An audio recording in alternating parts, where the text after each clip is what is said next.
What's up everyone, check this out. My 3D printed shredder just got upgraded and it can literally almost shred 3D prints. I'll be breaking down the design upgrades in this video, so stick around, because you might learn something new that can be applied to your own projects. Let's go. Alright, let's talk upgrades. So you can see I have two versions of LibreShred Lite. This is the original version and this is what I'm calling LibreShred Lite Plus. And there are some fundamental changes that I made that will greatly enhance the shredding experience on Lite Plus. So let's first go over the original design for those of you that aren't familiar with it. So we have two 2020 aluminum square tubing. It's around 2 millimeters thick, and this has been pretty strong, in fact, for shredding purposes. They have not really twisted or failed on me in any way. And there are these two bearings, or bushings, if you will, that hold the shaft in place. And on this shaft is a bunch of blades and spacers. And this is all clamped together by the shaft collars, which are also 3D printed, and this uses M3 hardware. So the majority of this is 3D printed, of course, besides some M3 hardware. And then the front panels, front plates that connect to the side panels to complete the assembly. And this has a couple of issues that I iterated on and overcame in the second version. So one of the first issues is the gears. Well, you can see this is used to be a working gear, but now you can see how it absolutely tore apart. And this failure might have made it into my last video, where I'm just constantly testing the shredder and just throwing things at it, even though I know it's probably going to fail. And here we are. How do we fix this though? So at first thought, I immediately said, well, we definitely need to upgrade to metal. It's unfortunate, but metal is stronger than plastic, or 3D prints, of course. And why don't we just buy some metal gears? Well, that's kind of annoying, and also there's not a lot of metal gears that can fabricate square tubing off the shelf. So I said, what if we just make the gears a lot thicker? This will increase the strength by a lot. By making the gears thicker, there's physically more material to exert force against, which will definitely make the gear stronger.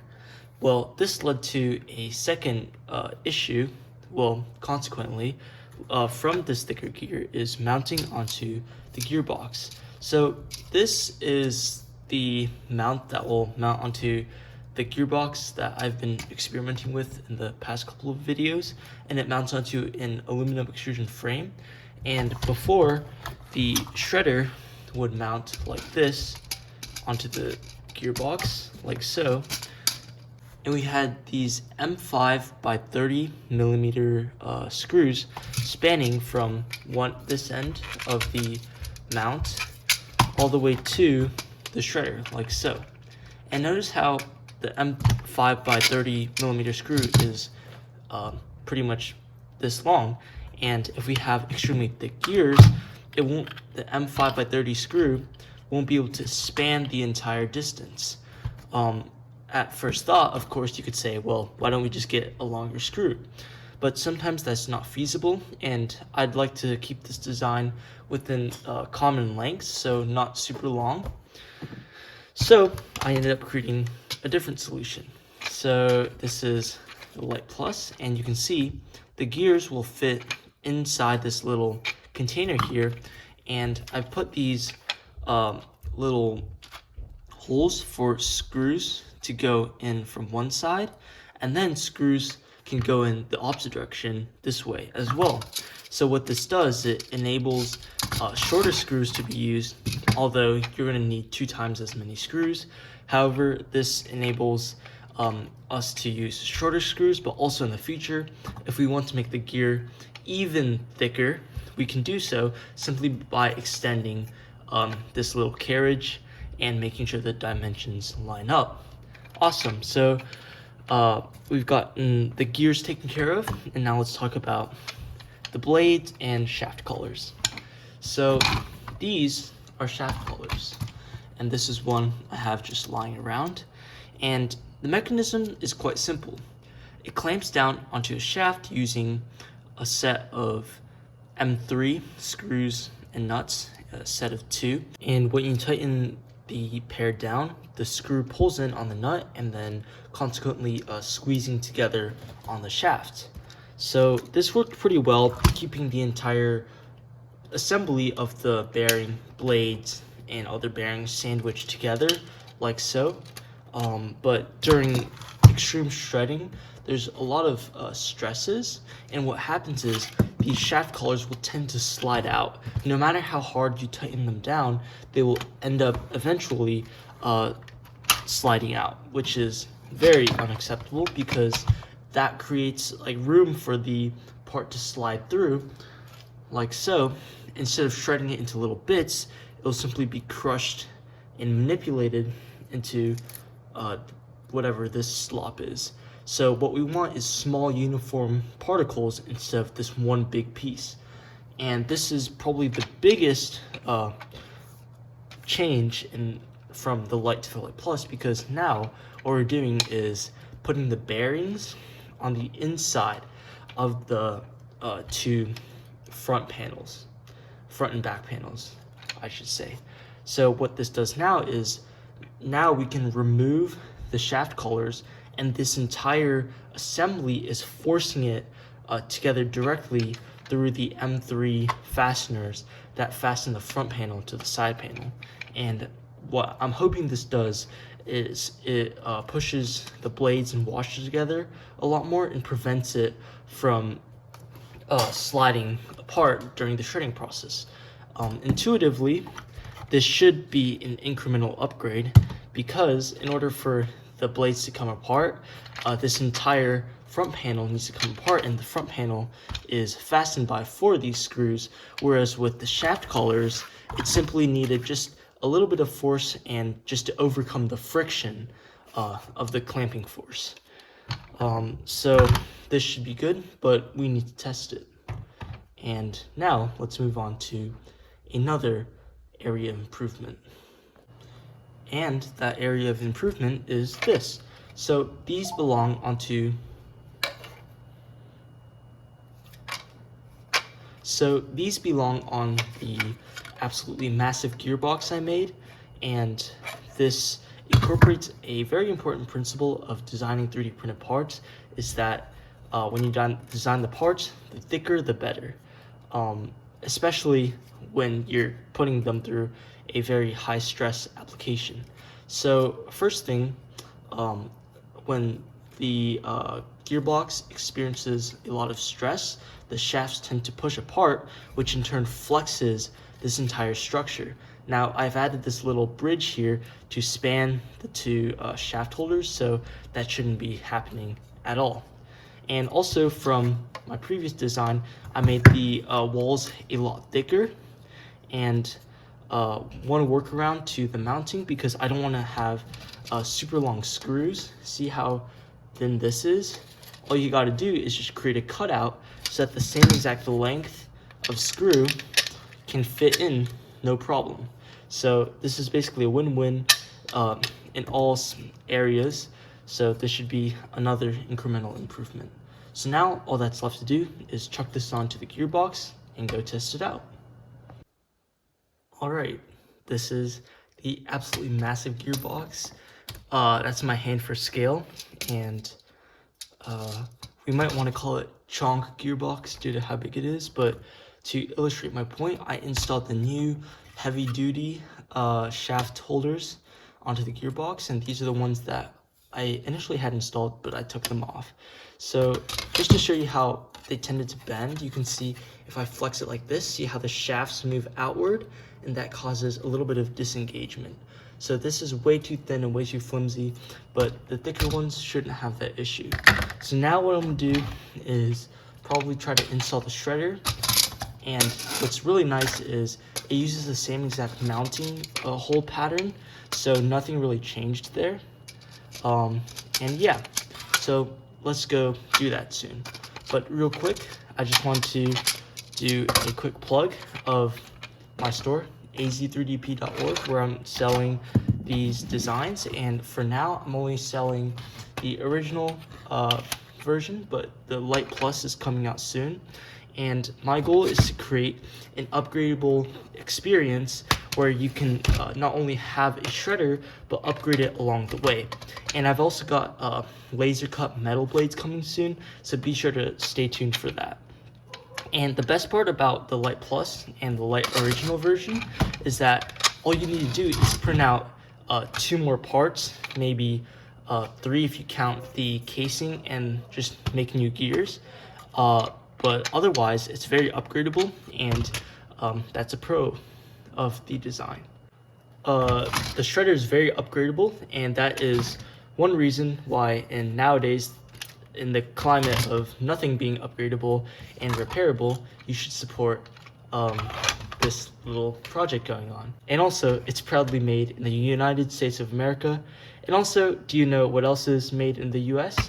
Is 3D Fuel Filaments. So they provide high quality, albeit for a premium price, but very high quality filament, and they also run recycled filament. And the best part is you're supporting a US manufacturer, and you can use the discount code AZ3DP to get yourself 10% off your entire order. So go check them out. And now the rebuild is complete. So you can see now this entire new design, LibreShred Lite Plus, is now mounted to the gearbox, and we have the very strong shaft holders, and they should not move at all. So my goal is that the blades stop wiggling about. There can be a little bit of play, but there shouldn't be any gunk getting stuck in between them, because they shouldn't move due to the entire clamping force directly pushing in on the blades via the bearings. So I also upgraded the motor, the power source. So I used to be using this Milwaukee brushless impact driver, and I upgraded it to this dirt cheap, genuinely dirt cheap. It's like a drill. It was like $20, so it's pretty much the cheapest drill you could probably find on Amazon. But the difference between a driver and a drill, this is an impact driver. What it does, it's for like screwing things in. For example, like driving a screw into wood, and once it hits like a torque spike, there's like these little hammers that hammer the spinning mechanism to further drive the screw in. But the drill, it just has greater torque. You can see, I think I have it on the highest torque setting, and this should in theory bring a lot more torque, which is what we need. The impact driver, although it spins a lot faster, doesn't deliver the torque that we are looking for. So we will just test this out and see. So we will test this setup out and just see how it goes. Not super high expectations, but should be an improvement. So I'll start out by testing some of these Go-Go Squeeze caps that we've tried on past videos. So the shredder should survive. Let's see if the particle output is improved.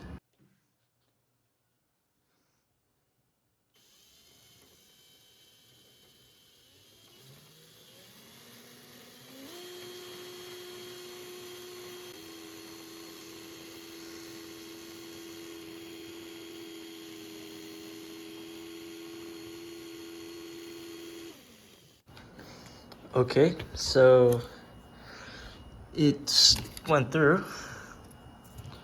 Still not a lot of damage, but it definitely held up better in terms of durability.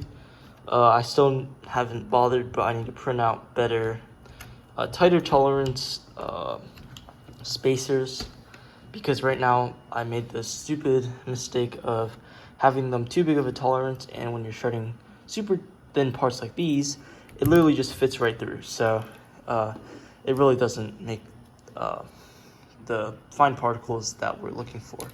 So to really test its durability, why don't we try something stronger? You guys remember this guy? So this is a 3D print that my shredder failed to chew through. And why don't we go ahead and try to shred it. Hopefully this works. I'll just stick it in there like that.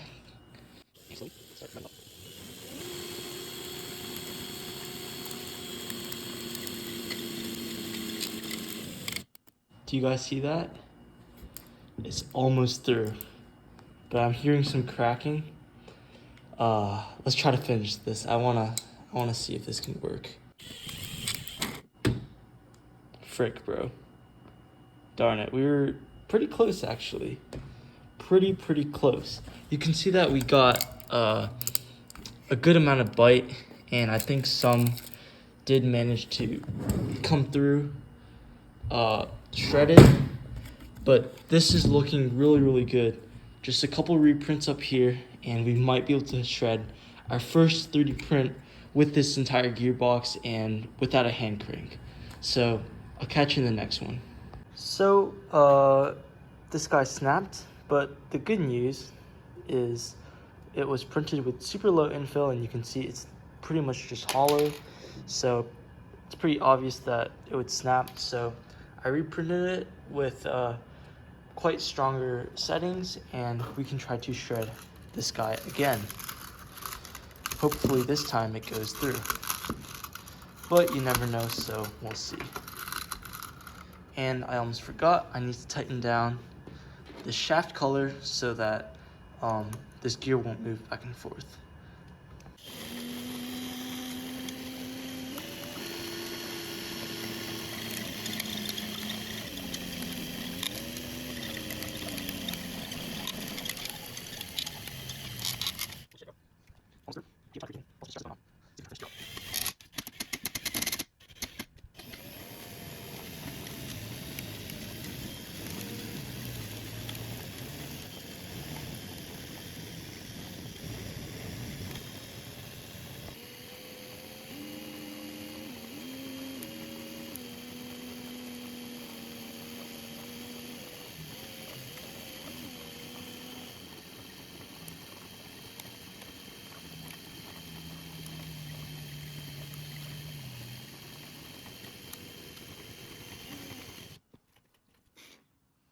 This video is sponsored by PCBWay. Whether you need high quality PCBs, CNC machining, 3D printing, or injection molding, PCBWay has got you covered. Their fast turnaround and great pricing make them my go-to for prototyping and custom parts. Check them out at PCBWay.com, link in the description.